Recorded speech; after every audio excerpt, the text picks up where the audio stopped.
What's up, everybody? Welcome to the Bronx Pinstripes show. Judge just struck out in the 7th inning of Sunday's game. It's been raining all afternoon. The only reason that they're playing this game and the only reason that people are at Yankee Stadium today is to hopefully see Aaron Judge hit a home run. And so far he has not. Don't know if he's going to get another at bat. We'll see. Scott, what's up? What's up, man? Yeah, these games are at this point setting up for what is playoff time and Judge. That's it, basically. Chichi Gonzalez, who I had never heard of until they announced his name as the starter. Good baseball name. Good baseball. I thought it was a joke. I'm not gonna lie. At first, I thought someone was just like fucking around, and it's Chichi Gonzalez. But no, there's an actual pitcher named Chichi Gonzalez. Judge, so obviously, I honestly think if Judge had already hit his 62nd home run, today's game would have been postponed and not made up because it means nothing on the standings. And I believe that if the game were canceled today, obviously there's no more mutual off days. The season's ending in 3 days.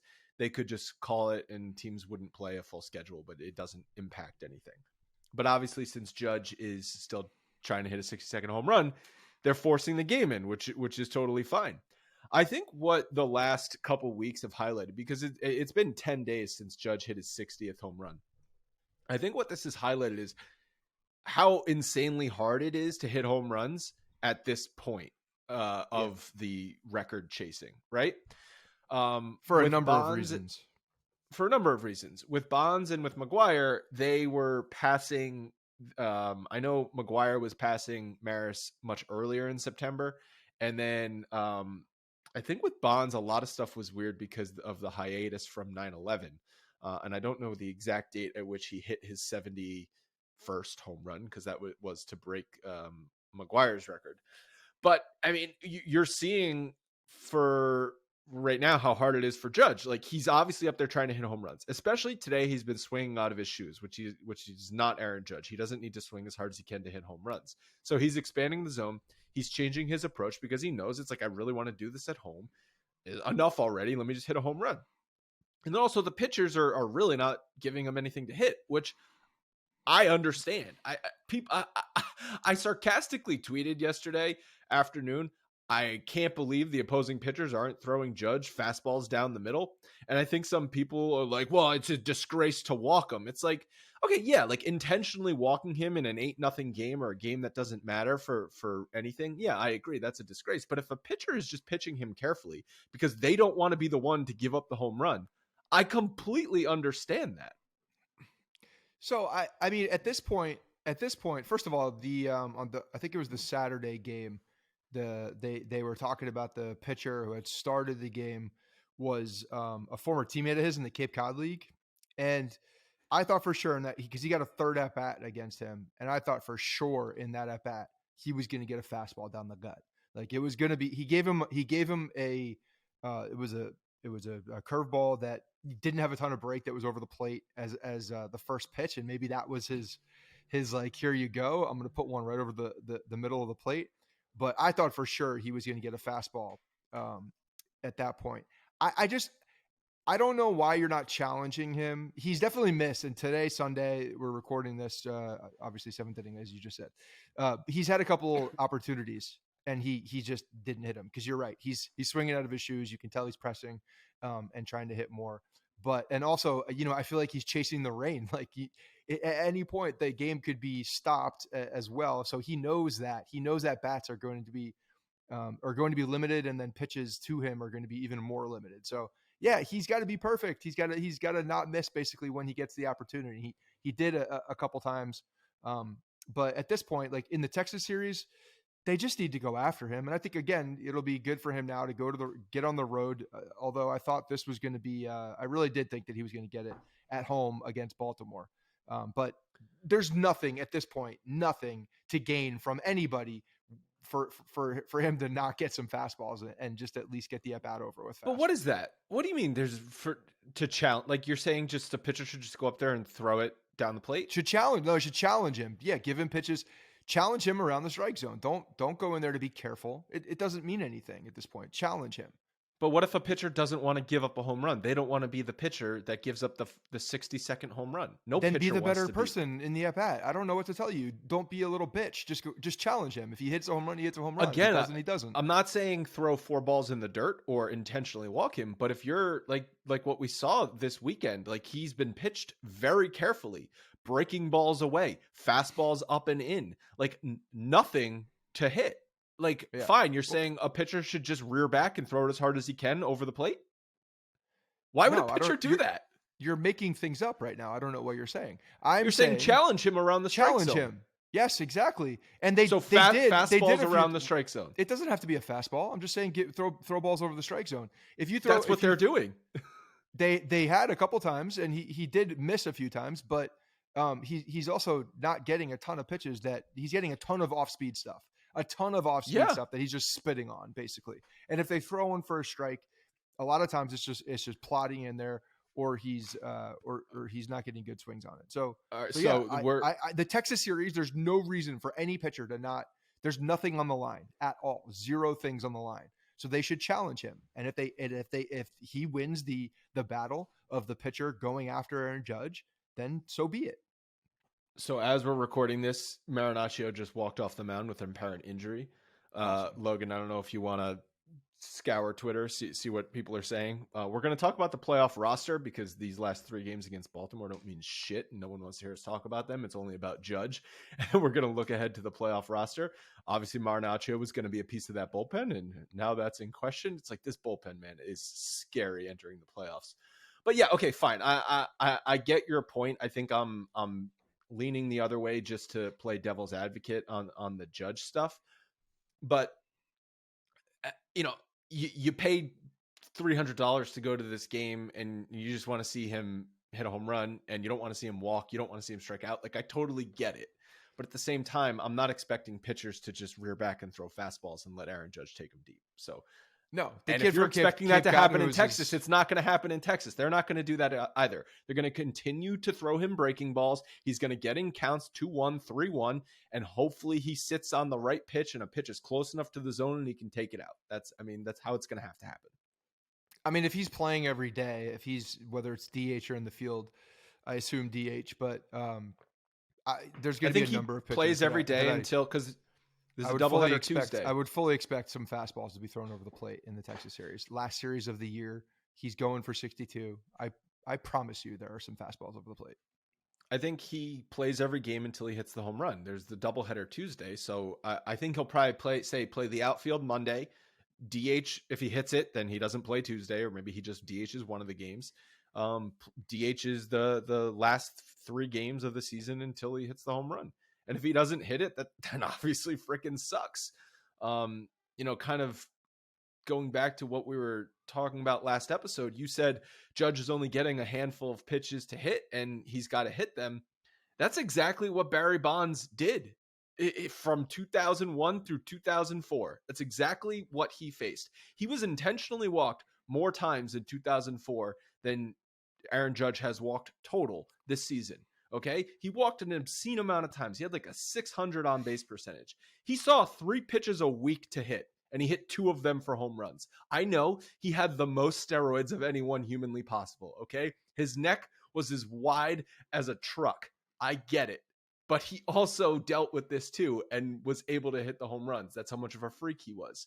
What we're seeing Judge struggle with right now is, I think, something any normal player would struggle with. Maris struggled with this as well, trying to hit his 61st home run. He didn't hit it until the last game of the season, and he had a few games to hit it.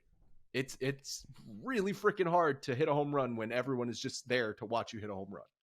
I'm not sure how you could sit there and make comparisons to the Bonds situation at all. Even still, I don't understand how you can do that. The man, as you mentioned, was juiced out of his face. He pressure, he couldn't feel his nose, let alone the pressure of an at bat. You can still feel pressure if you're on steroids. No bullshit. None of that. What? None of that. Yeah, no, your adrenaline's going. Like there's your body definitely feels different. There's a different level of adrenaline that's happening in your body when you are. So then why did pumped A-Rod full of choke steroids. constantly? Because A-Rod is a freaking choker. That's why. That's the reason. The Okay. guy is mentally weak. But my point is, like, I don't even know why we're comparing them. Again, like, this is why I was talking about last episode. And even still, when I'm looking deeper into these numbers and you see the amount of pitchers that he's faced, like, this is, I will put it up there as the most impressive offensive season because of the situation, because of what he did, because of all of the things. And it's impossible to compare it. The number is there. Barry Bonds has a number that's placed in the record books. It will always be there, but you can't compare the seasons. The context just I'm not blows comparing that the out of the seasons. water. I'm You comparing can't compare the moments. situation even.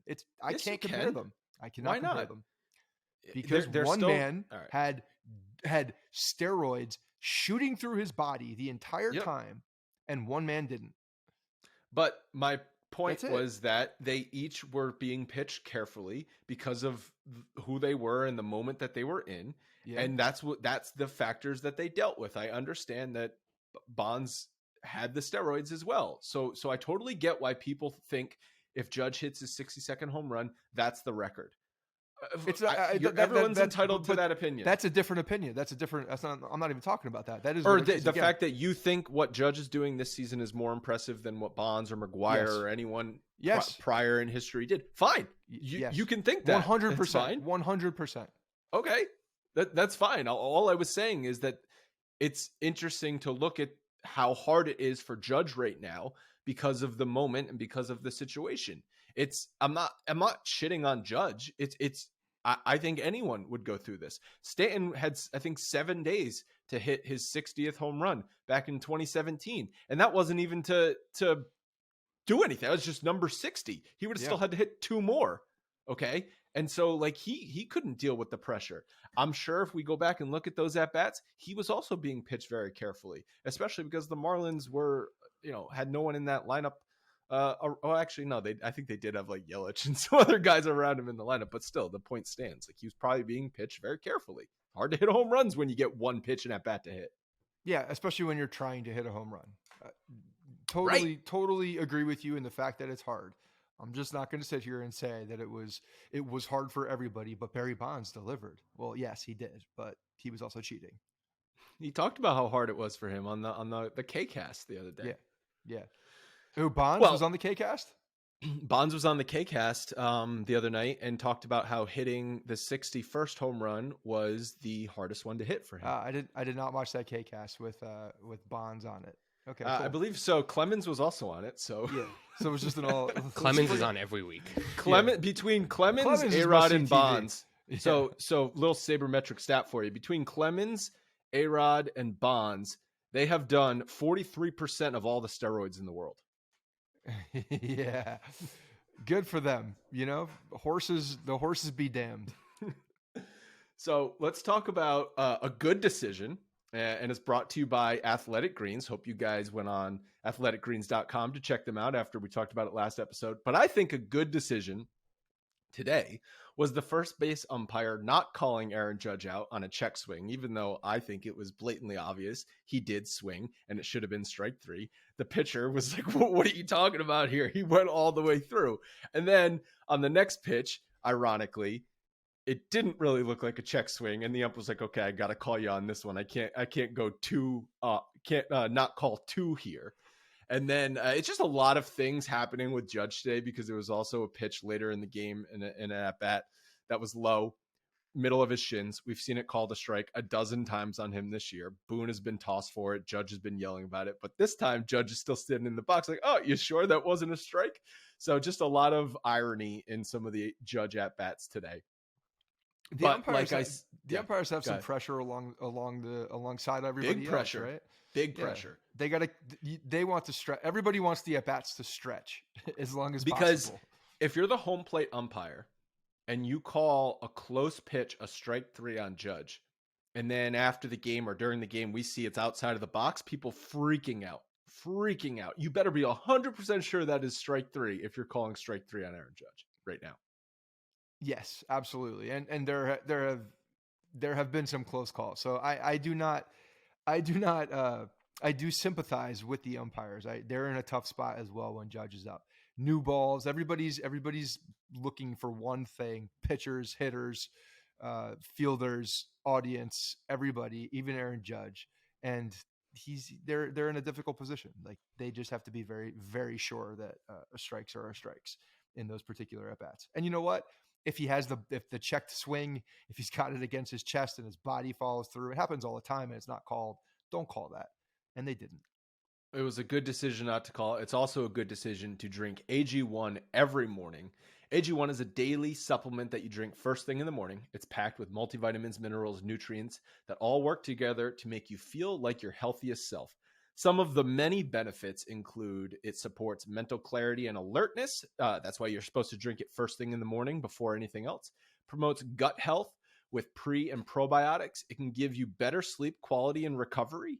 And I actually think I'm starting to feel the benefits of this. So I've been taking it since they sent us the samples. It's, I think, going on 2 weeks now. And I have to honestly say the last 3 mornings I've woken up between 5 and 6 a.m. because of my son still waking up early as shit. And I feel fine. I don't know, Scott, if you're starting to feel any effects of it. Are you still drinking it every day? Yeah, I'm on, I think, day 7. I started a little later, but I think I'm on day 7 and I've been taking it every day and it's been good. I sustained energy throughout the day, I'd say is the biggest thing, or sustained, mental awareness. So I'm not going to put it all on this one, but I think it's a really good, I think it's definitely helping me, because before I was doing this, I was certainly, getting fatigued towards the end of the day, and I'm really not right now. So I'm loving it, and it does taste really good. So Yeah. I'm appreciating the AG1. And it also, like you said, it boosts energy. That's another one of the many benefits. Athletic Greens has over 7,000 5-star reviews and is trusted by athletes and health experts around the world. As you said, it tastes good. Definitely, like I said last episode, I thought it was going to have like an earthy taste. Does not taste great, just mixing it with water. Every serving costs less than $3. So if you think about it, you're making a great decision each day for less than $3. I think you can definitely swing that. Go to athleticgreens.com/pinstripes for a free 1-year supply of immune supporting vitamin D and 5 free travel packs. Thank you so much to Athletic Greens for sponsoring our show, and I hope you guys go and check them out. All right. Couple of injury updates and news. As we just said, Marinaccio walked off the field, unfortunately, with something, which sucks because this bullpen just keeps taking hits. Britton, who was miraculously back from Tommy John surgery, is done for the season with arm fatigue. He was obviously just trying to get sharp before the playoffs, maybe rush back, trying to overthrow. I think this is something that, in my mind, this isn't a huge loss because I wasn't expecting anything from Britton anyway, because it was such a long shot that he was going to be back and effective for the playoffs. Yeah. I don't know what I was expecting. Again, I was kind of in awe. We had talked about this new version of the Tommy John surgery with this this sleeve procedure. It's interesting, and I was very much expecting him to come back and seem like at full strength because of the way that he had been trending. But yeah, you could tell that he was even talking about it. It was very difficult for him to just to let it go and to throw it full strength and throw it full capacity. And at that point, you could tell that it was just not worth it, because if there's any kind of like different soreness, or if there's any kind of tenderness in a way that maybe it's not structurally wrong, but it will weaken everything around it, which could then make things bad if you're going at full capacity. So they seemingly did the right thing in shutting him down. But I'd say valiant effort to try to come back from this thing. It was I was interested because I didn't think it could be done, to be honest, and he worked all the way back to the big league. So kudos to Britton. Yeah, and I maybe they give him some sort of incentive laden contract and he's back next year. It's like we all assumed that Britton was done as a Yankee, but I'm assuming someone's gonna sign him for some guaranteed, decent dollars because of what he's been over his career. But that'll be interesting as he enters the free agent market. Holmes is not pitching for the rest of the regular season, and they're hoping to have him back for the ALDS, but he's still on the roster. Wandy is pitching in Somerset, rehabbing, getting ready for the ALDS. Carpenter is going to be rehabbing with Somerset as well. Hope to have him back for the ALDS. Miguel Castro is supposed to be activated on Monday in Texas. And our Where are guy all these guys going to play? It's crazy. Well, that's what we're going to talk about. The amount of roster spots that are going to have to be jumbled around. And the last bit of news is our guy Benintendi taking dry swings, which I know you're pumped about. Oh, yeah. They lead to wet swings. First comes the dry swings, then comes the wet swings. So let's talk about the roster. 26 total spots. I think the most interesting would be what they do in the bullpen because that's got the most question marks, but I think everything is interesting. So the way Logan and I were looking at this ahead of the episode is who do we know are locks? And on the position player front, obviously Judge, Stanton, Rizzo, Trevino, Donaldson, Glaber, IKF, Bader, and Cabrera are all locks. That's 9 players. I think those are the 9 starters. And then on the pitching locks, we came up with 12, kind of. Although something needs to change with Marinaccio. We came up with Cole, Nestor, Sevi, Taillon, Loaizaga, Trevino, Efros. Marinaccio was there, but we'll see. Chapman, but I don't know anymore. Like maybe his performance this afternoon is gonna have them bounce him from the roster. Wandy and Holmes, if healthy, and Domingo Herman. So what do you think, Scott? So 26 total spots. You think they're going to go with a 4 or a 5-man bench? So with the off days, I think that they're going to go with a deeper bench. And obviously there's a lot of time between now and then as far as what health looks like. But first, before we get, I want to just make a statement about the number 9 guy we have on here. The fact that Cabrera is a lock for the roster playoffs is just, I mean, what a freaking credit to that kid, man, for coming in and just busting his ass, showing that he can play every single position. Because you're right, he is a lock. He's a lock because not only a lock, he's a lock to start. Which is crazy. You know, the only thing that could affect that is I think Carpenter and Benintendi. If Carpenter and Benintendi are healthy and they're an option, then you have something to think about. But yeah, he's out there starting, and he's deserved every single second of it. I think he's been such an integral part of September for this team, and a real reason why they turned it around. He's been tremendous. So I just want to give that dude his flowers because it's been really impressive to watch. So I do think they're going to go with an extra roster position player. Would be because of the days off and the short series. It feels like they can reload in the bullpen a little easier. And with the position player, you want options for pinch hitters. You want options for runners to play into different situations in a game. And I think they have enough pitching to get through without adding that extra person to maintain. Logan, did you have something about the roster? Yeah, so I mean, I just kind of going on the Cabrera stuff. I mean, there is a chance. I mean, I don't know. Tell me what you guys think that they could start Aaron Hicks. I mean, would it shock any of us at this point? Wouldn't shock any of us, but it would be Just the wrong decision. Absolutely the wrong decision. I'm not rooting for it. Me and Andrew were talking about it before the show. I really kind of hope they don't put him on the roster for that reason in itself. I know that's not real, but I kind of compared it to what they did with Gardner and Clint. It was like, all right, like they did it in the playoffs. Oh, Clint, you're starting left fielder, and then it was like, well, you went 1 for 3 of the home run, but we're gonna give Gardner very different situation. Okay. Very different situation. You think so? I would say, yeah, because I think that Aaron Hicks is no Brett Gardner as far as the type of player or the mainstay that he is, and I think that was a big deal. I don't know. They love themselves some Aaron Hicks though. I mean, he's playing again today, and he's been good.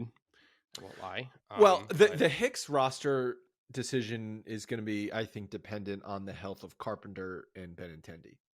And it's, I agree. I would love if Carpenter or Benintendi or both are healthy, Hicks obviously should not be on the roster. Correct. But if they're both not healthy, I don't see why you would put them on the roster over a healthy Aaron Hicks, even though we all don't like Aaron Hicks, because at least Aaron Hicks can play the outfield and hit, where if Benintendi is back, you're like, okay, he can play the outfield, but he might not be able to hit. And then Carpenter is just, I mean, he'd be playing out of position, and he's got coming off a broken toe. So it's like, I know Boone said that at least I think he said that Carpenter's really gonna just be like a DH / pinch hit option off the bench, which Yeah.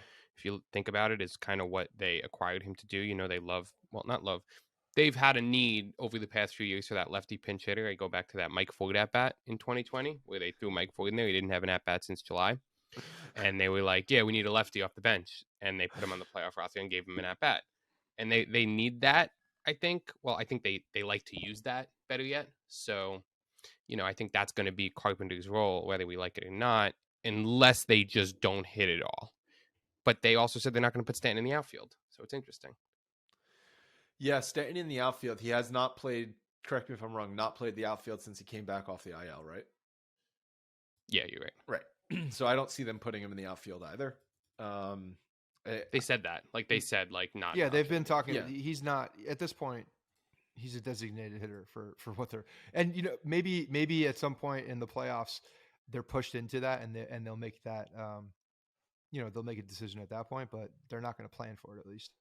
So that does, obviously you've got Higgy backup catcher. Then you're deciding between Hicks, LaCastro, Marwin, Peraza, possibly DJ if he's good to go. LaCastro's not even up at this point, right? So I mean, do we No, even look but at him as an option? if you're, yeah, He's because- 100% on the roster, I think. because he can play the outfield well and he can pinch run. And so if you're carrying a deeper bench, there's an obvious place for that.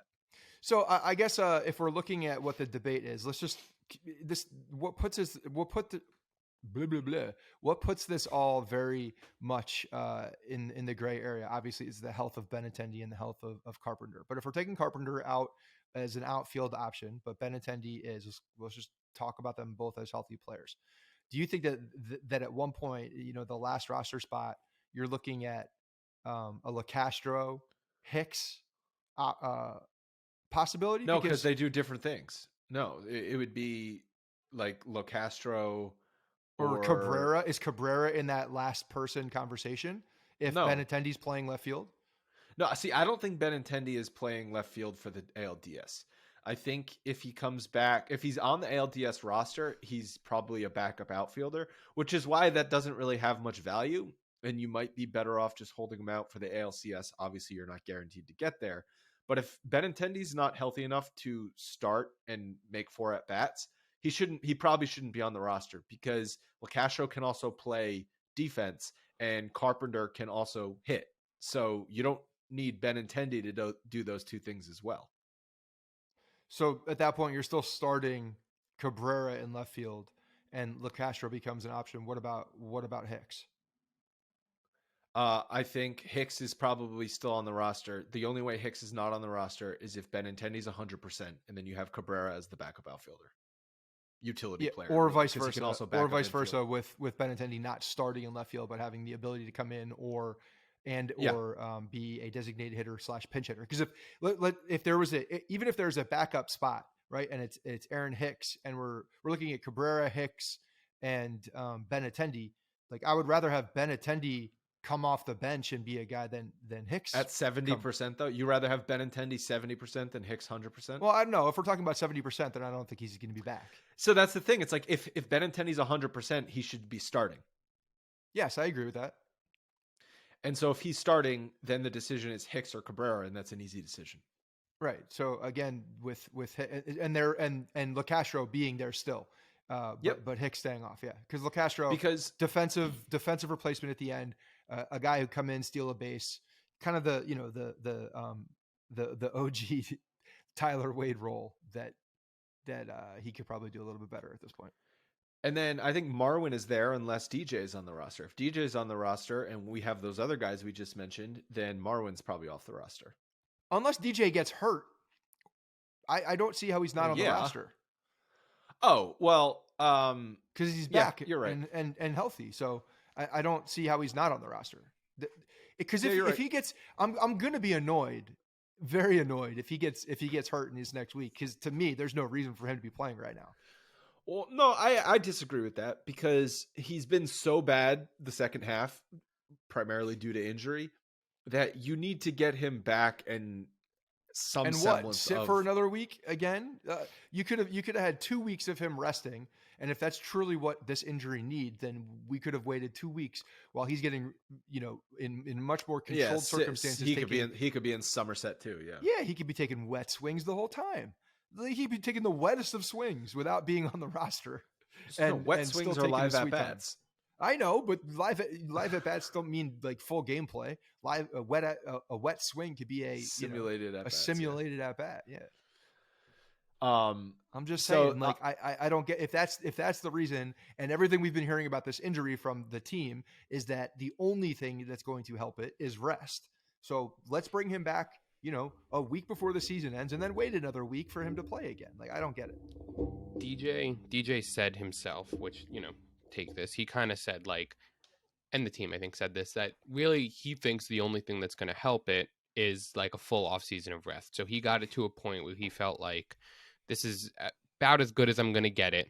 And let's give it a shot so we know. Because now, if you put him on the playoff roster and then he's not good, or, injured, he's got to kind of have a try. But that's an easy takeoff. You can take him off the roster pretty easily if he's injured then.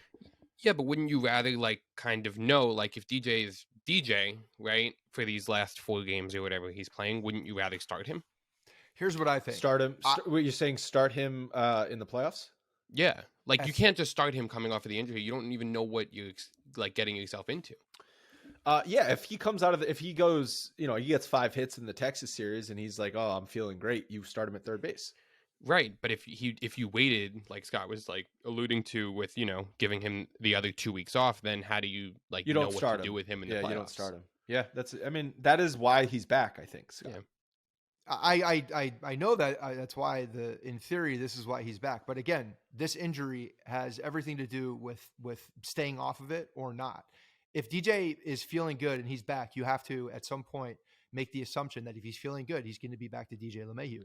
But if he's testing it as much as you can. But again, it could be injured at any second, and they're giving it another week to potentially feel worse to then go into the season. There's a lot that can happen in a week with him still playing on that foot that's not fully healthy. So I would rather get those at bats in meaningful games is just where I am. I would rather get them in meaningful games. DJ LeMahieu is enough of a veteran, and I know who he is, and I know that he can get ready outside of just live gameplay. There's opportunities for him to get ready, and that's where I'm second guessing it. So I really do hope that he doesn't bang it up or it doesn't become sore again, and then he's on the roster with a sore foot. And so it is. I agree. It's 5 bench spots between Hicks. So Higgy's a lock, and then so it's 4 more bench spots between Hicks, LeCastro, Marwin, Peraza, DJ Benintendi, and Carpenter. But I think DJ's, like you said, like we just talked through, also probably a lock unless he gets injured in Texas. And then so it's 3 bench spots between Hicks, Marwin, Peraza, Benintendi, and Carpenter. And then on the pitching side, as I said, the locks are Cole, Nestor, Sevy, Taillon, Loaizaga, Trevino, Efros. I think those are the only locks. Then there's Peralta and Holmes coming back. If they're back, they're locks as well. So then the rest of the guys are between Marinaccio, Chapman, Licky, Schmidt, Montas, and Castro. Montas if healthy, Castro if healthy. And I think, what is the point of Chapman on the roster? When are you pitching him, right? I have no idea when you're pitching him. Montas to me doesn't feel like a real option at this point. And Castro is coming back. I think he was either Monday. He's coming. Yeah, he's about to be back. So they'll see how he pitches. But again, what are you supposed to do with Castro? Also, are you going to use him in a? You might have to. Who the hell knows? With the way that the guys are falling, you may have to use a guy like that. But I don't think Montas is a real option. I feel like Schmidt, certainly has to be there. But the other consideration here also for the whole roster, if we're looking at the players, let's just say if DJ is not able to play, you have to have Marwin Gonzalez on this team, right? Because you need a backup first baseman. Otherwise, who's playing first? If Rizzo something were to happen, or if you needed a switch of some sort, there's no one else to play first base. That's a good point. I mean, so it's going to get tricky. Oswaldo took those infield grounders at first base 2 weeks ago. I believe that he can play there. Yeah, the guy can play anywhere at this point. But that throws a real wrinkle into the situation if LeMahieu is not able to go. I feel like they're really playing with fire having him play at Texas.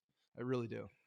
Yeah, I didn't even consider the first base option backup. Yeah, but like, would you rather? So, is there someone else you would rather if DJ can't go, then Marwin be on the roster? Because I feel like that's just an easy 1-to-1, and there isn't really anybody else that I feel like really need them on the roster in that spot. Well, could Carpenter back up first base if he's back? I mean, if he's 100%. I mean, I was talking about Carpenter playing third base if he's 100%.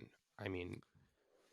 So I don't see Carpenter playing anywhere in a meaningful. I think that he's coming. But you're talking about backup, right? So you cross your fingers. Rizzo doesn't. You're calling backup, but you're also If he were to go down, like you need someone to be able to go out there, grab a first base glove, and actually decently play. And when I'm looking at this list, the only other person really is Marwin Gonzalez. And the fact that he does have flexibility across different positions. If DJ is not able to go for whatever reason, and that's not the situation right now, we're all, hoping and assuming that he's going to be healthy, and whether he's starting or not starting, he's going to be on the roster. But that first base does have to be considered because, if Rizzo were to have a back spasm at some point, which has happened, you got to have a guy to be able to go in there in a short series. You can't give up outs. You can't give up, those you could fill him if he's injured for the rest of the series, but then, there are considerations with that. And you don't want to give up. You don't want to be left unprepared if in the middle of a game, something like that were to happen. Yeah. And it's a good point about Rizzo because out of all the starters, he probably is the most likely to just get, like you said, wake up with back spasms because of what's happened the past couple months. Now, obviously he's been healthy recently, but game 2 of the ALDS, he wakes up with back spasms. You're shit out of luck if you don't have a backup first baseman. So it's a good point. Yeah, it makes it a little bit more tricky. It really does. Getting back to the bullpen though, Boone has alluded that it's going to be closer by committee because, I was saying if Holmes is back on the roster but hasn't pitched in 2 weeks leading into the ALDS and you've got a 1 or a 2 run lead in game 1, are you pitching Holmes or are you pitching Efros? Are you pitching Trevino? Are you pitching Loizaga? Like, dude, who are you going to first? It's Russian roulette at this point. I don't know. I still do have 4 games here to be right with Loizaga. It's possible. Loizaga boosts a little confidence closing out some games in Texas. You never know. But yeah, you're looking at the matchups. You're looking at who's rolling in that particular moment. And unfortunately, it's going to be Boone making a lot of decisions. And so would you, Scott? Yes. Who would you have closed the game? At this point, I would still, if Holmes is healthy, then I'm going with Holmes. But other than Holmes, who can you trust in there? And it's probably Loizaga. Not the bold prediction aside, it's probably Loizaga or Trevino. Or are you truly saying it's closer by committee and you are going inning by inning, and whatever the matchups say, you're pitching that guy, and then whoever's left at the end gets the ninth inning? It might be Holmes, it might be Efros, it might be Trevino, it might be Loizaga. Like, those would be the 4 guys. Yeah, I thought you were putting me on the spot to pick one guy, but that is how I would approach it. I think that's kind of what they have to do at this point. There is no closer right now. They need to look at what the matchups are, who's coming up in the lineup, what's the situation, and use the numbers to your benefit, but use your goddamn eyes and your gut to make a decision. And that's where there's going to be a lot of bullpen decisions that Aaron Boone is going to be fully responsible for. And that is a little scary. That is a lot scary walking into the playoffs with no solidified back end of the bullpen that takes those, because in years past, and as you're trying to get into the playoffs, you don't want those decisions in your hands. You want the bullpen to be set up to a particular cadence and to a routine, and it's just not there. So, you're in a situation where Tampa thrives. Tampa just doesn't matter who's out there. They'll just throw someone out there. They use the numbers, but that's just not how the Yankees have operated in years past. And they're going to have to right now. And they're going to really have to be, they're going to have to be right on a lot of these matchups. We've never had the Yankees go into the playoffs without a closer. and a damn good closer, whether it be Mariano or David Robertson or Aroldis Chapman. It's like there's always been someone that is going to pitch the ninth inning if the Yankees have the lead. And right now it's a question mark. And you're absolutely right about the decisions leading up. It's not just the decision for the ninth inning, it's the decision in the 6th, 7th, 8th, and ninth inning. Because they're all the dominoes. And I sound like a broken record saying this, but the more bullpen decisions you have to make, the more likely you are to be wrong. It's just like the chances are there for you to make the wrong call. And it might not even be the wrong call. That guy might be having an off night. Yeah. That's what makes everything so difficult, is that you have to rely on a number of guys and you don't have the defined slots. So, and sometimes it's a good thing. In Tampa's case, that's how they operate. They feel very good about that. Whereas the Yankees now are, hamstrung and put in this position to be that type of team. It's not the type of team that they tried to set up for. It's by far the thing that is the most concerning entering the playoffs is this bullpen. Yes. No doubt about it. And the starters, obviously Cole, Nestor, Sevy, Tyone, maybe they do a piggyback in one of those games. I kind of jokingly, but also kind of seriously posted in our group chat yesterday, should Nestor start game 1? Does he deserve to start game 1? Well, I think, does he deserve to start game 1, and is he going to start? I know he's not going to start. Okay, let me be clear. I know he is not going to start game 1. I know Garrett Cole's getting the ball in game 1. Should Nestor start game 1? I mean, he certainly earned it, but the way that this is, the way that it has been, is that Garrett Cole is the number 1 starter on this team. He's paid as the number 1 starter. This is why he's there. This is why they gave him that money. So, even though Nestor has earned the right to be that number 1 starter, I believe that Cole, this is his job. His job is to walk out there and to be that ace. Now, whether he's shown up and down this season or not, this right now is his opportunity and his chance to right the ship and to be that guy. So I'm still, if I were the manager, I would still throw Garrett Cole game 1. Is that because of, but like you said, that's not what has been earned. So what are the reasons that you're throwing Garrett Cole? Is it because you're paying Garrett Cole the money? Is it because Garrett Cole won't be able to handle not being the number 1 starter? And like, that's basically saying we don't have confidence in you, and he's kind of mentally weak already, so he's just going to crumble? Or is it because we'll give you the number 1 spot? Or is it because that that's such a ballsy call that if it doesn't work out, it's almost like the easiest second guess of all time?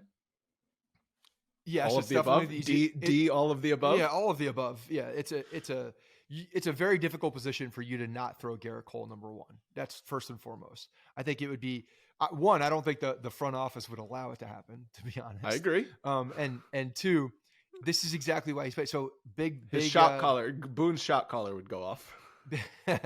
Big pitchers are supposed to pitch in big situations, and the big pitcher got the big contract. This is the guy that's supposed to do it. So and you know what? He could absolutely walk out there and throw 8 shutout innings because he's got that ability, and that's why you give him the ball. And of course, look, you're also going between in a series like this. It's a 5-game series, not a 7-game series, so it definitely does depend more who your number 1 starter is and number 2 starter, but they're very much interchangeable, both very important. So it's not like you're giving a less important start to Nestor. So still a very important start as that number 2 guy. Well, because of the off days being so weird, that the game 1 starter can pitch game 4 on regular rest, but the game 2 starter would have to pitch game 5 on short rest. Yeah. So here's another thing. Who are you more confident in a game 5? Cole on short rest or Nestor on short rest? Nestor on short rest. So you're I agree. Because also everything's not perfect. It's not perfect. So right. So yeah. So I mean, Garrett Cole's going to get extra time off too. That's another thing. He's going to get extra rest. They're all getting extra time off. Yeah. Cole really doesn't. He kind of is like 6 days, I think it is. Oh yeah, is he pitching the last day? He's pitching the second to last game of the season. It's like, it's not that bad for Severino and for Nestor, regardless of who starts game 2 or game 3, based on the way that it works, I think they go 10 days. There is an argument here. First of all, the other thing about number 2, having Nestor pitch in the number two slot is a little bit of an insurance policy for homeboy coming out and giving up a 3-run home run in the 6th inning in the first start. Because who's the closer? Who's the shutdown guy? Who's the stopper? Nestor. Who's the stopper? Thank you. It's Nestor. I have a question. So it's interesting, Yes. and I would love for him Logan, to go is this conversation killing you? I would love It's for him not to killing go me because on 5 days. I tend to agree with everything that you said, but I want to know what you guys have to say about this based on the bullpen issues that we highlighted, which the Yankees really in recent memory, I mean, since 2017, I don't think they've ever had bullpen issues going into the playoffs. I think we've been pretty confident in their bullpen, which we aren't this year. Now, if you look at what the other teams did and have done, they've gone a lot of starters out of the bullpen. So for, in a potential game 5, if you start Nestor or whatever you might do, or even if you don't start Nestor, I feel like there's a good chance that Severino and or Nestor, depending on if he starts, would be available and would be used out of the bullpen in a game 5 situation like that. Now, if Cole was available, would they use him out of the bullpen? So the only way Cole would be available is if he starts game 2, and then he would be available for game 5 for, say, 3 or 4 innings. Out of the bullpen. I even just am talking more in general. Like, would they, if he was available, depending on the situation, maybe in a championship series, even would they use him out of the bullpen? Because I don't think they would hesitate to use Nestor or Severino out of the bullpen. Oh, you think they would hesitate to use Cole assuming he didn't start the day before? Because the only pitcher not available the next day would be the game 4 starter. Although we saw it 2001 World Series game 7, Randy Johnson came back. But that's literally the last day of the season. So you think they would hesitate if Cole is available? I don't know if they would hesitate. I just kind of wanted to know if you guys thought they would hesitate. I mean, I think they would all be available, and I think there's more of a chance this year. I think there's more of a chance this year that they're going to use those starters out of the bullpen the way that the Astros did in 2017 and the way that the Rays do. I think so too. Before. Because the reality is, it's going to be Cole game 1, Cole on regular arrest game 4, and then if there's a game 5, it'll be Nestor Cortez for one time through the order. It'll be Severino for one inning or 2 innings. That's what they're going to do in reality. Are you guys assuming? Are we assuming that Severino is getting the ball in game 3? Yes, this is under the assumption Severino's getting the ball in game 3. Because the other situation here too is Tyone getting a start. You could throw Tyone in game 3, and now this is one of the things we had mentioned during the last episode. But then Sevy, now you have more flexibility with Sevy coming out of the bullpen. Sevy 10 days rest, a little worrisome to me. Well, so actually, this is an interesting point because if you're gonna prepare for this and say Cole 1, Nestor 2, Tyone 3 with Severino as a bullpen option, Severino becomes a bullpen option in game 1, 2, and 3. Obviously, he wouldn't pitch all of them, but because of the off days, he could pitch in any of those games. Yeah, he could. It depends on the situation. Obviously, you want some. I don't know if you're using him in a. Yes, you're right, but you're using him in an extended. What if you need him for an inning in game 1, he could do that, or if you need him for 2 innings in game 1 or 2 innings in game 2, he could do that, and then he'd still have a day off. There is depending on what happens with Marinaccio. I don't know if we've heard since he. We have not heard anything. But Jack Curry was speculating leg issue. I mean, if he were to go down, Chapman doesn't be. I don't know what. Get Chapman off the roster. I have zero confidence in him pitching in any meaningful spot. So what is he doing on a playoff roster? I'm getting closer and closer to saying that Severino, I think, helps the team more if he's a bullpen option, because I don't think there's a ton difference between Severino and Tyone as game 3 starter. There's just not a ton of difference. What was that noise, Logan? I mean, name the last time you had. Honestly, name the last time Severino has come out in the playoffs and done anything that's a positive. Has he ever had a good postseason start? Yes. Everybody with the Severino hate. I don't hate Severino. It's not hate. No, I think he becomes more of a weapon at this point and more of a value potentially, especially with the 10 days off. 10 days off, coming back. He's pitched out of the bullpen before. He's electric out of the bullpen, and it gives him a lot more flexibility. Tyone, I have no idea what he is out of the bullpen. I know what Tyone is, and I know that Tyone can also give you a very high quality start. I mean, Severino's postseason starts, his two best postseason starts were both 4 innings of scoreless baseball, and he had in 2017 7 innings, 3 runs against the Indians. Guardians, they were the Indians at the time. But this is a question. Hold on, that's it. I have an interesting question that I think can help us answer this. Scott, you can answer first. Who do you have more confidence in? You said you have more confidence in Severino out of the bullpen than Taillon out of the bullpen. Who do you have more confidence in starting, Taillon or Severino? Well, I actually, that's what I'm saying. I think it's kind of a toss up. I think that okay, Taillon's so it's been a going toss well. up. I don't think there's much of a difference between them, but I think there is a bigger difference between Severino and Taillon. And again, I'm just using my eyes and not in my the bullpen. I don't even know if does Taillon have relief appearances to look back at in any question. I don't know. So Logan, I don't remember him coming out of the bullpen in anyway. Yeah, starting? I've seen it before. I've seen Severino do it before. Him bottled up in a shorter set could be electric, and he's that type of guy. To answer your question, I don't think ever. I can't. It looks like Taillon has never came out of the bullpen in his career ever. So then, is he on the roster if he's not starting Game 3? Well, that was our question. I think he definitely. I think he's a roster lock because of. I mean, even though he's never pitched out of the bullpen, he's still a better pitcher than a lot of these bubble bullpen options. And of course, if you find yourself in an extra inning game and you have Taillon there, that can save you. If you're in the 12th inning of Game 3 and not having to churn through your bullpen, that could position you well for Game 4 if you can have Taillon pitch 3 innings. Because remember, they get rid of the runner. It's right? real. It's real extra innings. It's real baseball. It's real. You're gonna say it. You can say it. It's fine. It's real baseball. Oh, cool. Thanks. I know it's fake baseball, but I still like it. I've never said it's not fake baseball. Fucking I Mickey think. Mouse bullshit. I think it's true. I think though that if they were planning on using Severino or Taillon out of the bullpen as like an actual bullpen weapon and not starting them at all, they would have done it during the regular season now. Like, I don't think, like, they're both getting starts the last 4 games of the season. If they weren't, I think they would be using them out of the bullpen now because they hate to, like, okay, Severino, you're going to be a bullpen option for us, but they, like, didn't do that all year.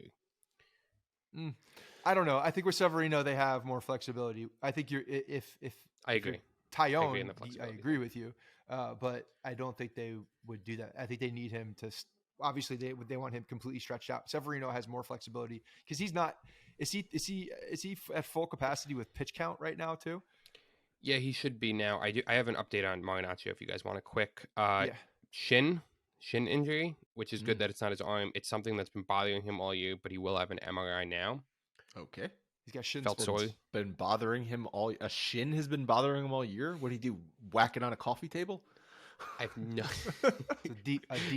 A deep contusion. You got a contusion, deep bruise? Like, what are we talking about here? Sounds like shin splints. Shin splints. Shin splints suck. Maybe he's a runner. You know, maybe he's a runner in the off season, and so he gets his exercise in. Well, the roster is definitely going to be interesting. I do agree with the 5-man bench. I think that gives them the most flexibility, and the bullpen options. I think a lot of it will just depend on who's healthy, and then I don't think they're going to tip their hand as to what they're going to do in Game 3 until probably the day of, and I hope it's just not some stupid funky thing like we saw a couple years back. That's going to wrap up today's episode. We're going to be back with another one after the final game of the season. We're going to do final season awards. That should be fun. Hopefully we're talking about Aaron Judge hitting his 62nd home run. And please go check out Athletic Greens if you guys have not done so already. athleticgreens.com/pinstripes. We'll talk to you in a few days. All right. My Leanne and Harrison just got back, and I got to run. We didn't do top 5 games of the year, so that'll be pushed to Thursday also, which is fine.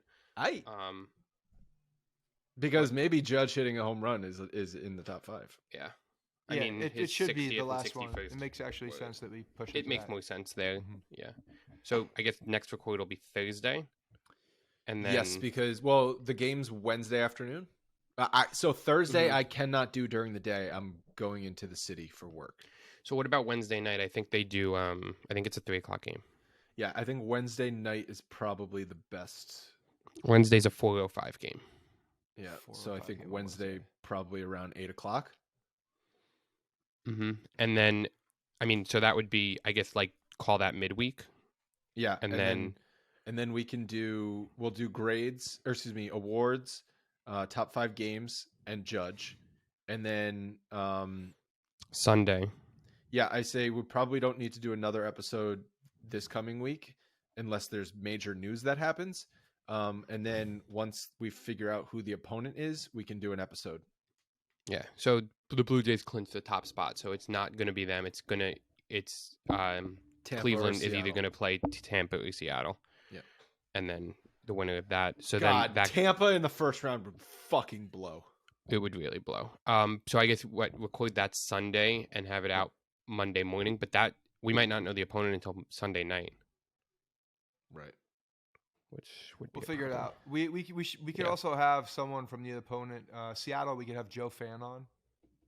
Yeah. He's a big Seattle Guys, guy. I really have to run. So Later. bye. See you.